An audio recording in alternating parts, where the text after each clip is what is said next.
Namimiss din po nila yung pagkain ng yung kanin po, makakain ng kanin. Kasi siya makapag ng maayos. So, kahit na kausapin natin po siya, may mga salita na may ilabas sa atin. Kasi nga, yun, bukod sa, wala po siyang pinag-aralan na natapos. Nahihirapan ka ba sa buhay mo ngayon? Sabi mo kasi, kontento ka na sa buhay mo na ganito. Oh. Asan yung mga magulang mo? Asan mga magulang mo? Tinutulungan ka nila? Ha?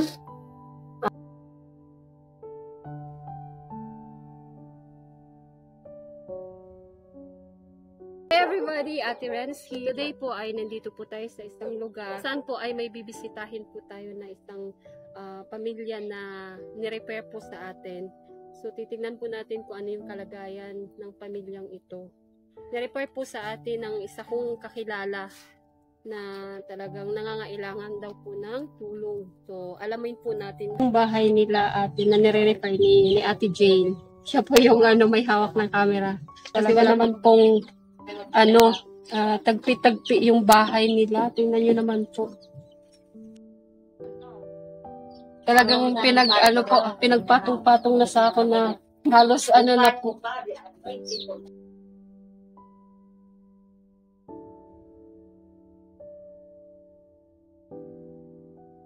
So ito, wala silang banyo. So ayun. So puntahan pa sa sukin natin. Check po natin. May tao tao dito. So, kasama ko po si Ate Jane. Ayan. Puro sako-sako po yung tagpi lang po. Be, si mama mo? May bata po dito. Mama mo? Asa mama mo?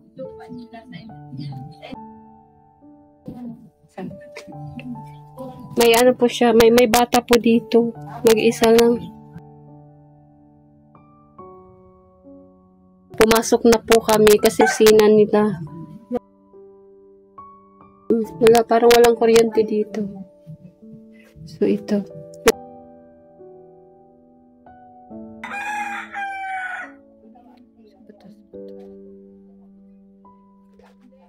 Asan mama mo? Ang pangalan mo? Bibigyan kitang candy. Anong pangalan mo? Bibigyan ka daw ng candy. Anong pangalan mo? Si Ate Mary Jane po, siya po yung nag-repair dito sa family na to. So, Ate Jane, ano yung istorya ng buhay nila, ate? So, ano mo siya? Kakilala mo ba siya? O ano? Kakilala. Kakilala mo siya? Matagal na? Matagal na yung bata pa ako kasi dati na andun yun, nakatira sa may sa amin. Oo. Kasi ngayon, lumipat sila dito. Tapos, paano mo nalaman na ganito yung situation nila? Pumunta ako dito, tapos nakita ko siya. Tapos, sabi na, punta ka sa bahay namin. Tapos nakita ko, ganito yung sitwasyon nila. Medyo talagang nakakalungkot. Pero nakakaawang tingnan. Na-mention mo sa akin na medyo si ate, yung pag-iisip niya ay siya. Pumunta ko dito. Ang nakalagay sa planggana nila, nagbabalat ng kamuting kahoy. Tinanong ko, anong gagawin mo dyan? Ang sabi nung kilala mo si ate. Oo.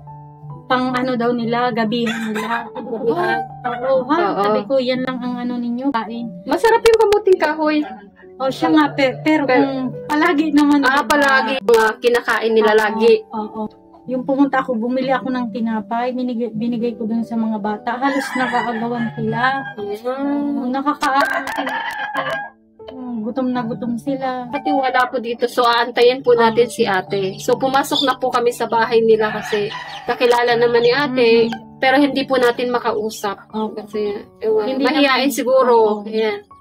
So, antay lang po tayo kay ate. So, andito na po si ate. Ano pong pangalan mo, ate? Daryl po. Cheryl. Usog ka nga. Kaya usog ka. So, Cheryl po ang pangalan mo. So, ilan yung, ano mo, anak? Tatlo po. Tatlo. Si po ay, hindi po nakakapagbasa, pero nakakasulat ka po ng ano, ng pangalan. Pero yung kwenta-kwenta, hindi. Ano po siya, yung tinatawag na illiterate po si ate. So, tapos yung ano niya, hindi po siya gaanong marunong. So, ngayon, so ito yung panganay mo o ano? Ano po yung pangalawa? Pangalawa nag-aaral? Yeah. Oo daw po, nag-aaral si ate. Asan pa yung ano, tatlo yung anak mo? Andun po yung isa.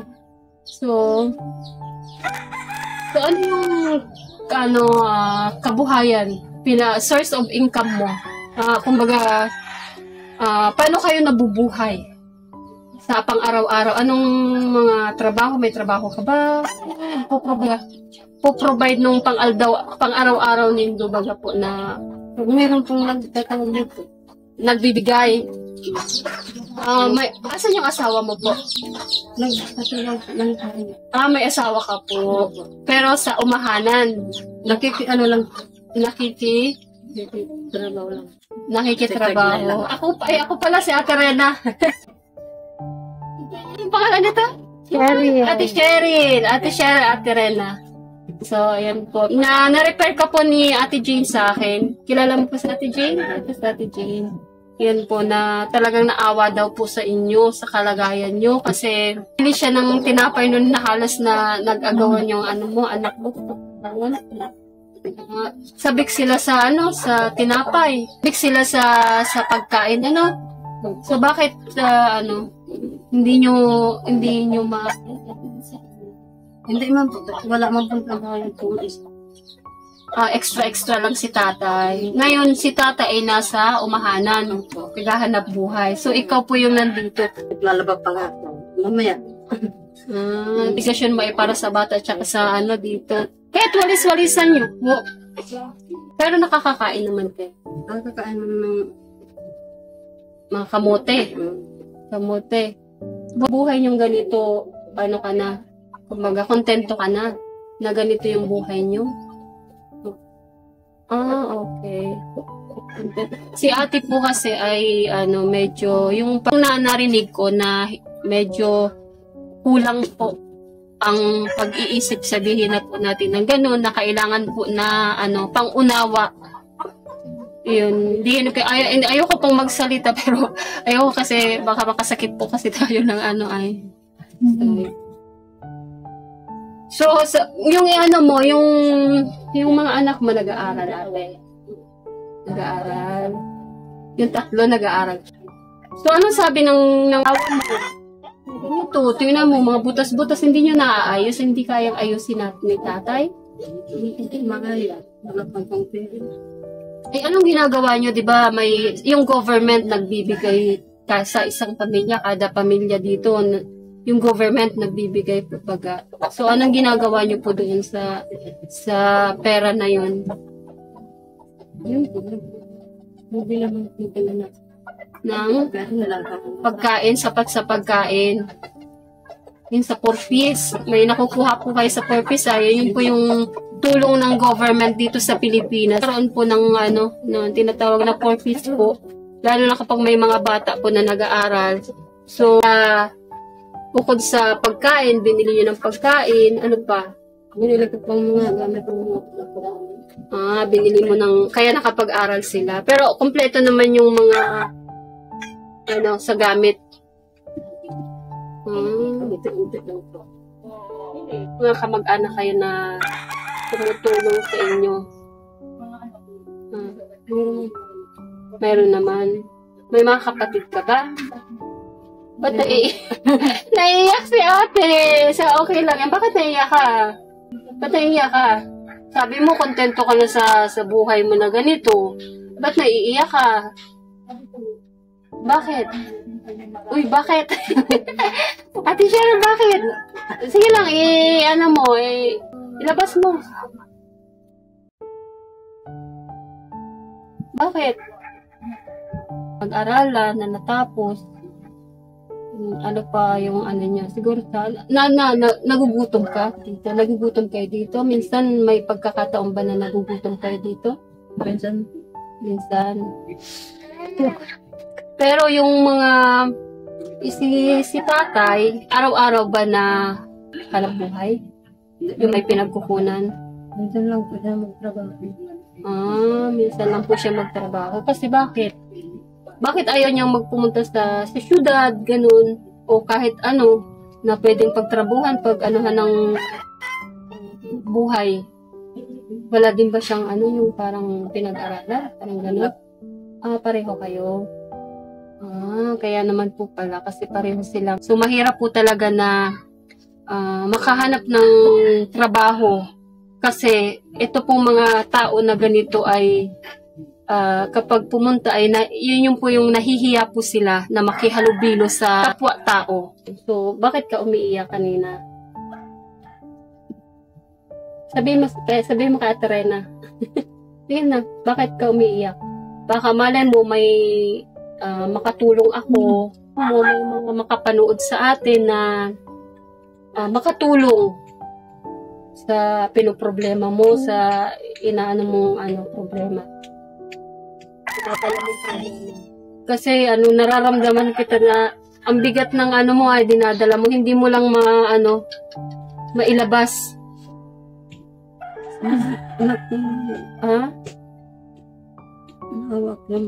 Naawa ka sa mga anak mo. Bakit? Bakit ka naawa sa mga anak mo? Bakit ka naawa sa anak mo? Kasi nakakakain sila. Sabi mo, nakakakain sila ng araw-araw. Totoo ba yun? Totoo ba yun na nakakakain sila 3 beses sa isang araw? Bakit naawa ka sa mga anak mo dahil sa kalagayan na ganito kayo? Ano bang gusto mo na kung halimbawa matulungan kita, ano bang gusto mong tulong na mo? Gusto kong magkabahay na. Magkabahay ka. Oo naman. Kasi tagpi yung bahay. Kaya yun ang gusto mo. May mga tumutulong ba sa iyo dito na government o na gobyerno na gusto kang pabahayan? Wala.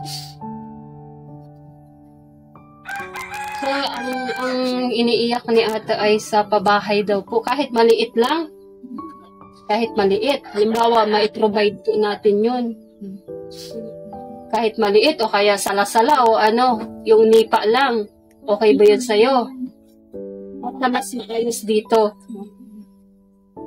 Yun yung inaano mo. Yung iniisip mo para sa anak mo. As a mother po, baga.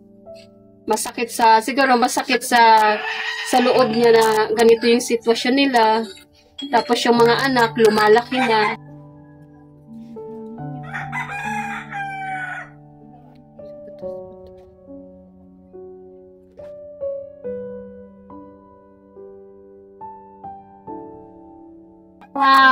Atis kuyas natin, baka may katulong sa atin. So, sige, magsabi ka. Ano yung gusto mo? Sige, sabi ka, te, ng kung ano yung mo. Baka may makarinig, may sa atin na yung may busilak na puso na makatulong sa mga atis kuya sa atin. Kapanood. So, nanghingi po ng tulong para sa mga anak ko po. Para po hindi man po akong napag-aaral.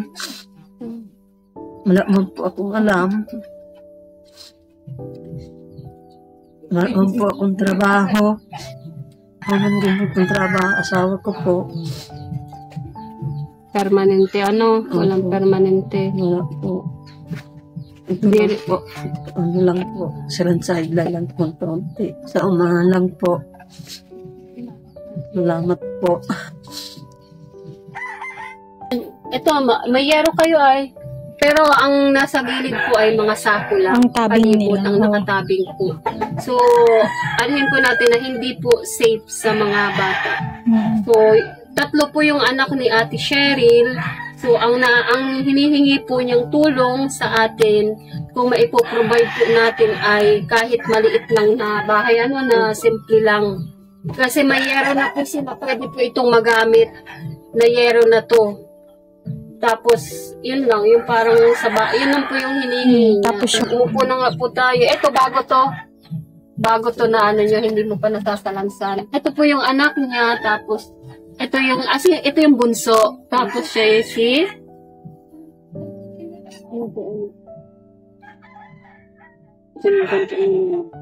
sa pagkain ninyo dito sa araw-araw.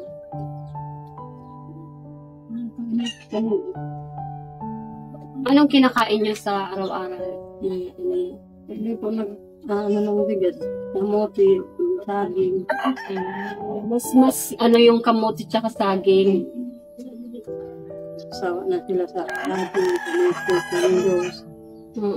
Kasi laging ganun yung pagkain nyo.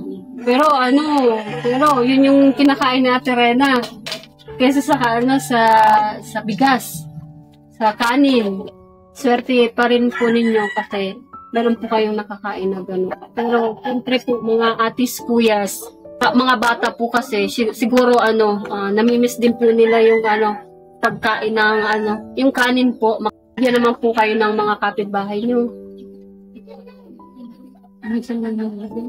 Minsan magbigay. Pag wala mas po siya ganyan, sila magkabigay. Kumbaga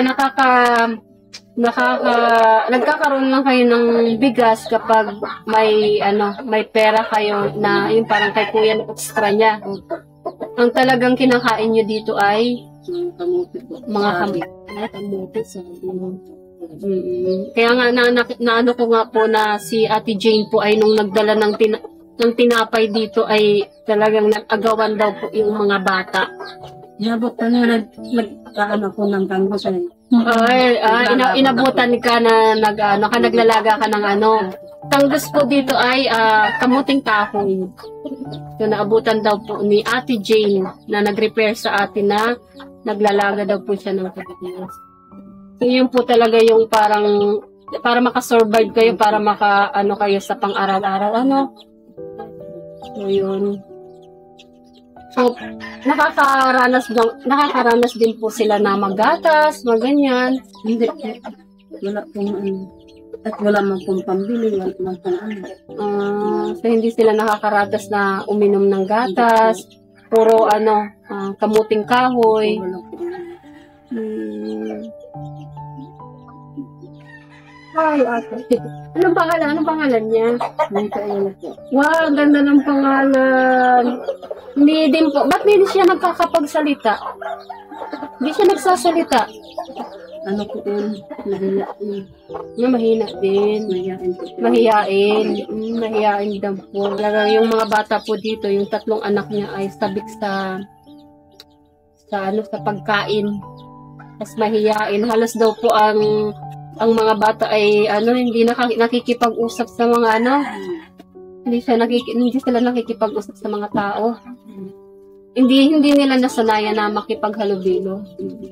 Ikaw okay naman. Okay naman. Ilang taong ka na pala? 40 po ako. 40 ka. Alam mo kung kailan yung birthday mo, mga ganon. Hindi, te. Nakalimutan. Okay lang yan. Sayang. Dadalhan sana ka ng cake.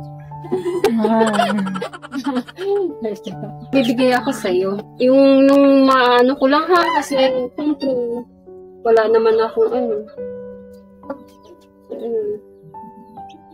wala naman ako dito. Wala din kasi trabaho sa Ate Rena yun. Pero po, hinihiling ko po na mga atis kuyas, ako po ay nananawagan sa inyo na tulong-tulong po tayo na tulungan sila ate. Yung kahilingan ni ate, man po yun na malaking budget po yung kailangan nating mai-provide, pero kung tulong-tulong po tayo, mababago po natin at maibibigay yung hiling ni ate, kahit lang daw po sa maliit na yung bahay po na maayos-ayos dito. Ano, te? Oh, iyak ka na naman, te. Para daw po sa mga anak niya. Kasi talagang butas-butas tsaka tagpi-tagpi po talaga yung niya. Kunting ayos lang po nito, kunting ayos lang po nito. Kahit basta po kung ano po yung maitutulong po natin. Kasi depende po kasi, syempre ako po kasi hindi po yun maibibigay sa ngayon. Kasi hindi naman po ako kumikita talaga. Pero nai-repair ka lang po sa akin. Baka nga naman ay may mga atis kuyas tayo na tumulong sa atin. So, pero syempre wag po tayong umasa. So magbabaka sakali lang po tayo na may makarinig sa hiling mo. Ano po? Kasi nga syempre hirap nga naman pong makipagsapalaran sa ibang Alas nga po daw ay kapag nasa tindahan ay niluloko. Kasi nga hindi siya marunong magkwenta, makipaghalubilo, oo lang siya ng oo. Magbibigay ako pero kunti lang to ha. Sa'yo na yan, te. Pero kunti lang talaga, te. Kasi, wala man kasi ako kung maitutulong sa'yo na malaki. So, yan. Bili mo ng bigas. Saka ha? Maraming salamat. Walang man. Iyan ay biyaya galing kay Lord. So, malay mo, mag-pray ka lang. Malay mo, yung hiling mo. Mahiling natin. Pagpipray ko rin. So, yun. Linisin mo. Si ate po kasi kailangan yung mga ganitong po ni ate na ako po naiintindihan ko po si ate talagang kailangan po ng guidance din po na halimbawa, yung mga walang pusa, iuutos mo pa. Parang ganun yung situation ni ate na huwag po natin i-bash si ate kasi kumbaga nakikita natin na ganito po yung yung situation nila ate na hindi naglilinis, hindi yung tabo nandoon. Talagang kailangan po ni ate na yung parang ruan, mga toddler po, na parang ang niya ay parang ganito nasa bata na, utusan mo pa na ganito, ganyan. Ganun po sila. So, yung din po, yung tatay din po, si tatay, wala po si tatay dito, hindi na po natin maantay kasi medyo po na ay. So, ayun po, si Ate Cheryl po. Ayan po, si Ate Cheryl. 40 years old daw po siya. Normal po yun kasi syempre, hindi siya pinalad, kumbaga. Bakit nahantong sa gano'n na hindi ka nakapag-aral? Nahirapan ka? Ako lang po, ganito. Kaya na po ako. Hindi ko naman kaya hindi mo kaya. Hindi mo kaya, kumbaga mahina ka sa klase, kumbaga. Okay, naintindihan ko. So, minsan po kasi may mga estudyante po na may ganun, tapos nahihiya nga po talaga, tapos binubuli pa. Kaya sa mga bata po na may mga kaklase po na mga ganito, turuan nyo po sila. O kaya lalo na yung mga teacher po, wag nyo pong ida-down yung mga ganitong tao. Kung mag-focus po kayo sa mga mahihina, kumbaga, wag po kayong mag-focus doon sa mga mas matatalino na mga estudyante. Doon po kayong mag-focus tulad nga ni ate, dahil nga po sa mahina siya, nag-stop na lang po siya sa pag-aaral kasi nga mahina siya. So, yun na. Hanggang tulad nito, ganito yung buhay niya. So, napanghihinaan po yung mga ganitong tao na mag-aral uli kasi iba po kasi yung IQ ng mga tao. May matalino, may hindi, yung mga sitwasyon ng mga ganito. Yun po, ate, hindi na po kami magtatagal kasi medyo malayo ang nilakbay namin. Pero okay lang po yun kasi talagang nakita ko po yung situation mo. So, ayun po. Huwag ka nang umiyak. Huwag ka nang umiyak. Huwag ka nang umiyak. Lagi kang mag-pray. Na-pray ka po baga? Na-pray ka? Ma-pray ka? Ma-pray ka tiya. Madigdi na po kami ha. Punta na po kami. Oy, thank you te. Kasi na ha. Huwag ka nang may na. Iyak na naman si ate paano ka.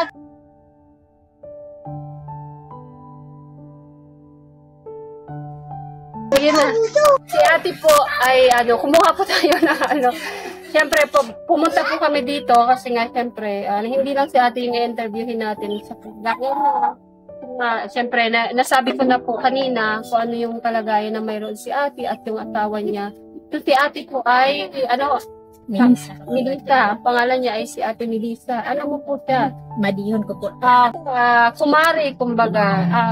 Ano po yung kwento niyo po sa akin kung ano yung buhay ni ate, si ate Cheryl, umiiyak na naman. So, ano po yung ni ate Cheryl? Sa pagkakakilala mo po kay ate Cheryl? Mabait na sinabi. Sabi ay hindi daw siya nakakapagbasa. Opo, hindi ko siya magbata. Kasi mag-hilap ng air. Hindi ko siya marinig. Minsan po, tanong ko siya kasi, Madi, ganito. Nagdaman na siya. Sinasabi ko rin. Wala sila. Kahit 500, ilagay ko na 500. Madi, ganito, babili ko ganito. So, ikaw yung nagko-compute para sa kanya, para hindi nga maluko. Kasi sabi nga hindi ko siya maluko ng ibang tao. Kasi sabi na si Cheryl, minsan na daw siyang naluko. So, lagi siyang oo ng oo. Kanina, tinatanong ko si ate Cheryl, sabi niya, may pagkain naman. Okay lang siya ng okay, kahit wala. Kahit wala po, sige lang siyang okay ng okay. Kaya lang yung hinihingi niya, salamat ate. Ate, ano ko nga? Melissa. Ate Melissa, yung pong sinasabi ni ate Cheryl ay talagang totoo po. Sana po, matulungan na siya. Sana po, at saka pray lang ate. Pray ka lang na. Talagang umiyak si ate Cheryl.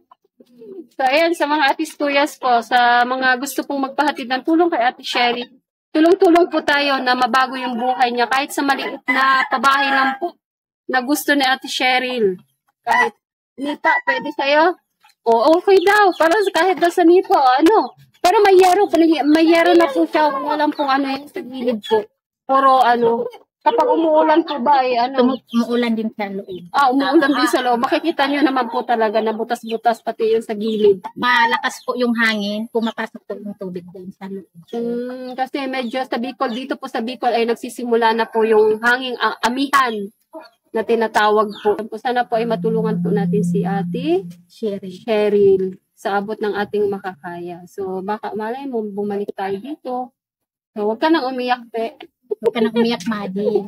Walang araw, magawaan ka na ng bahay. Kahit maliit. Kahit na maliit lang. Talagang pray ka lang. Thank you so much po sa panunood po ninyo sa buhay ni ate Cheryl. At God bless us all po. Bye-bye po.